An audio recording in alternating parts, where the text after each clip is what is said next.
আসসালামু আলাইকুম। মামের রান্নাঘরে সকলকে স্বাগত জানাই। আজকে আমরা দই বসাবো, টক দই। তো খেতে অতটা টক লাগবে না, কিন্তু গুণ টক দইয়ের মতনই পাবেন। তো সেজন্য নিয়েছি এখানে 500 গ্রাম দুধ নিয়েছি, আর একটা নিয়েছি ভাঁড়, মাটির ভাঁড়। আর দই বসানোর জন্য আগের পুরনো একটু দই লাগে, তো সেজন্য একটু দই নিয়েছি। তো এই দইটা বাড়িতে বসিয়ে খাওয়া সব থেকে ভালো। তার কারণ হলো যে আপনারা এই যে 500 গ্রাম দুধ নিয়েছি, এই দুধটাতে 500 গ্রাম দুধের দাম কিন্তু 30 টাকা। আর এই ভাঁড়টা 500 গ্রাম বলে বিক্রি করে বাজারে, দাম নেয় 60 টাকা। তাহলে আমি 30 টাকার এই দুধটা জাল করব, করে অর্ধেকটা করে এখানে যখন বসাবো তখন দেখবেন দুধটার দাম 60 টাকা হয়ে যাবে। তাহলে অযথা আমাদের বেশি বেশি পয়সা খরচ করে খেতে হয়। তো আমরা এখানে 30 টাকারই দই পাততে পারবো। তো প্রসেসটা দেখতে থাকুন, সেইভাবে ভালোভাবে দেখাবো প্রসেসটা। তো কীভাবে দই বসালে সব থেকে ভালো হয়। আর বাটিতেও অনেকে বসাতে পারেন, কিন্তু মাটির ভাঁড় নিয়েছি, মাটির ভাঁড়ে একটা জল শোষণের ক্ষমতা থাকে। তো সেই জন্য দইটাতে জল ওঠার সম্ভাবনা খুবই কম থাকে। আর দুধটা জাল করার কাছেও জল ওঠার ব্যাপার থাকে। তো সেগুলো আমি দেখাবো স্টেপ বাই স্টেপ, আপনারা ফলো করুন, দেখতে থাকুন কীভাবে দই বসাবো।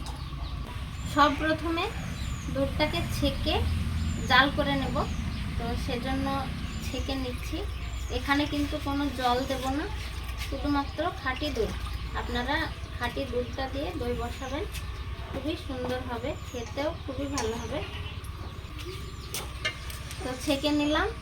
এবার এইভাবে নাড়তে থাকবো আর জাল করতে থাকবো। এখানে কি হবে, আজকে কি রেসিপি হবে? দই বানানো। দই বসানো। দই খেতে তোমার কেমন লাগে? দারুণ লাগে। এখন খেয়েছ? আচ্ছা, আবার আজকে বসাবো, দিয়ে আবার কাল খাবার। খুব সুন্দর লাগে না? তোমার কি কি খেতে ভালো লাগে বলো দেখি।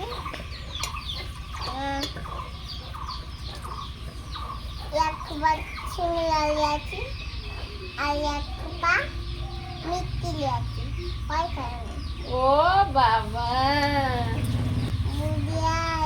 ভালো লাগে কিন্তু একটু খারাপ দুধিয়া ভালো লাগে কিন্তু আবার খারাপ খারাপ লাগে।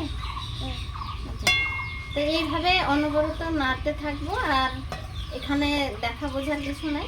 এই যে 500 গ্রাম দুধ নিয়েছি, এটা ফুটিয়ে ফুটিয়ে 250 গ্রাম করব। গরম হয়ে এসেছে, কিন্তু ফুটিয়ে ফুটিয়ে 250 গ্রাম করে নিতে হবে। মানে যে পরিমাণ দুধ নেবেন জাল করে তার অর্ধেকটা করে নিতে হবে।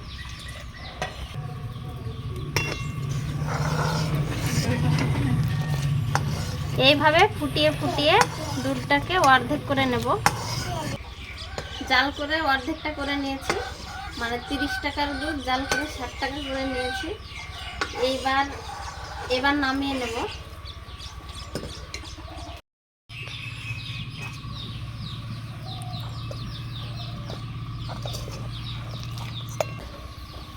এইবার হাতার সাহায্যে 1 হাতা মতো দুধ এই ভাঁড়ে নিয়ে নিলাম।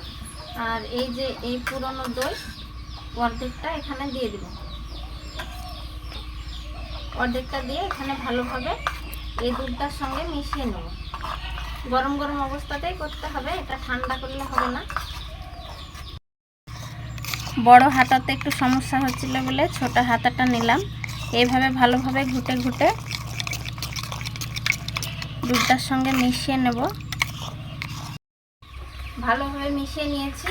এবার এই মিশ্রণটা এই যে বাকি এই দুধটা আছে এটাতে মিশিয়ে দেব। এবার এখানে আবার খানিক ভালোভাবে নাড়াচাড়া করে মিশিয়ে নিতে হবে। এইভাবে ঘুরিয়ে ঘুরিয়ে মিশিয়ে নিতে হবে। মেশানো হয়ে গেছে ভালোভাবে।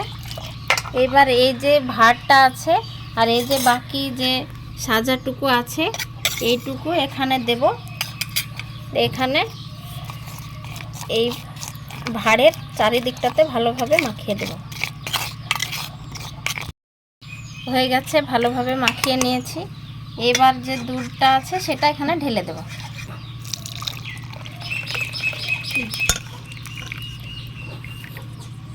এবার গরম থাকতে থাকতে একটা থালা, ছোট থালা দিয়ে ঢেকে এবার বসাতে দেব। এবার এখানে একটা টেবিলের উপর আমি কম্বল পেতে নিয়েছি, তার উপরে এই ভাতটা বসিয়ে দিলাম। এবার ভালোভাবে ঢেকে দেব গরম থাকতে থাকতেই। আপনারা যেভাবে পারবেন এইভাবে ঢেকে দেবেন। তো এইভাবে তো ঢেকে দিয়েছি একটা কম্বল দিয়ে, তার উপরে আমি আর একটা কম্বল দিয়ে ঢাকা দিয়ে দেব। হয়ে গেল 4-5 ঘন্টা মতো আমরা অপেক্ষা করে বসে আছি। এইবার দেখব। তো ইভা তুমি এখানে বসো, আমি নিয়ে আসি। হ্যাঁ, যে কাঁথা কম্বল দিয়ে ঢেকে রেখে এসেছি ওইটা এবার নিয়ে আসি, তারপরে দেখি কেমন হয়েছে আর আপনাদেরকেও দেখাই। বসো। হ্যাঁ, দেখবা তো। ও একটু কাত হয়ে গিয়েছিল, মানে ভাতটাই একটু কাত আর কি। তো দেখুন সুন্দরভাবে বসে গেছে। ফ্রিজে ওই আধা ঘন্টা মতো রাখবো। আমরা ফ্রিজের অত বেশি ঠান্ডা খাই না, তো ফ্রিজে কিছুক্ষণ রেখে দেব, তারপরে খেয়ে দেখাবো। তো একবার উপর করে দেখায় কেমন হয়েছে। ওই দুধটা যখন অর্ধেকটা করে নেবেন জাল করে, তখন যে দইটা বসাবেন সেই দইটা কিন্তু একেবারে খাঁটি দই হবে, আর উপর করলেও দেখবেন পড়বে না। এই যে দেখেন কত সুন্দর হয়েছে, উপর করলেও কিছুই হবে না, একটুও জল বের হবে না। তো এইভাবে বসিয়ে দেখবেন বাড়িতে, খুবই সুন্দর হয়। তো আমি একটুখানি ফ্রিজে রেখে তারপরে আবার ফিরে আসছি। এলাম 1 ঘন্টা পর, আমি 1 ঘন্টা মতো ফ্রিজে রেখেছিলাম। তো এবার কেটে দেখাবো, দেখবেন। আর খাবো আজকে বুঁদিয়ার সঙ্গে। তো এই বুঁদিয়া রেসিপিটাও আমি একদিন দেখাবো, কিভাবে বুঁদিয়া করলে এইরকম ঝরঝরে আর সুন্দর হয়, সেটাও দেখাবো।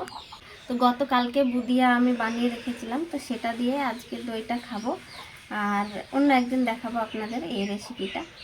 তো দইটা এবার দেখাই, দেখবেন কত সুন্দরভাবে উঠবে। যেটুকু নেব সেটুকুই উঠে পড়বে। এই যে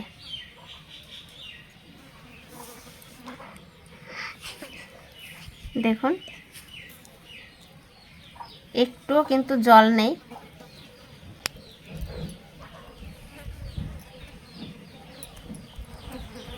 দেখুন খুব সুন্দর হয়েছে। এইভাবে অর্ধেক অর্ধেক বানিয়ে দেখবেন, এতটুকুও জল বের হবে না। এভাবে যে নিয়মে বানিয়েছি সেই নিয়মে বানিয়ে দেখবেন, এত সুন্দর খেতে হয় যে কোনো দিনও আর কেনা দই খাবেন না। খাওয়াই ইভামনি, দেখো তো কেমন হয়েছে। বিসমিল্লাহ বলো। ঠান্ডা না, এত ঠান্ডা খাই না আমরা। তো 1 ঘন্টা মতো রেখে দিয়েছিলাম, তো আরও কম সময় রাখতে হতো, মানে আমরা যেরকম খাই আর কি।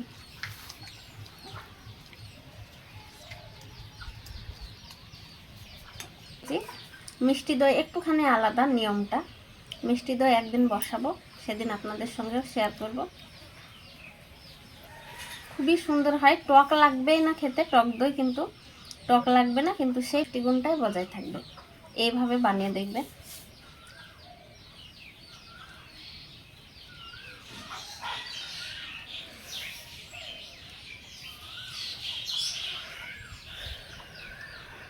তো দেখুন আমরা যে এতক্ষণ খাচ্ছি, তো দেখুন তবুও কোনো জল ওঠেনি এখনো। দেখে নিন, কোনো জল ওঠেনি, উঠবেও না। এইভাবে দুধটা ভালোভাবে জাল করবেন। আর দোকানের কেনা হয় কি কত কিছু মেশানো থাকে, আর খাঁটি দুধ তো থাকে না বললেই চলে, তারপরেও ভালোভাবে জাল করে না, দুধটা কমায় না। তো সেজন্য কাটা মাত্রই জল উঠে যায়। তো বাড়ির পাতা দইয়ে কিন্তু জল উঠবে না। 30 টাকার দুধে 60 টাকার দই বানালাম। তা আজকের ভিডিওটি এই পর্যন্তই, দেখা হবে পরের ভিডিওতে। ভিডিওতে যদি কিছু ভালো লেগে থাকে লাইক করবেন, কমেন্ট করে জানাবেন কেমন হয়েছে। আর এই ধরনের রেসিপি পেতে মা মেয়ের রান্নাঘর চ্যানেলটি অবশ্যই সাবস্ক্রাইব করে রাখবেন। সবাই ভালো থাকবেন, সুস্থ থাকবেন আর সাবধানে থাকবেন। Tata tata, bye bye.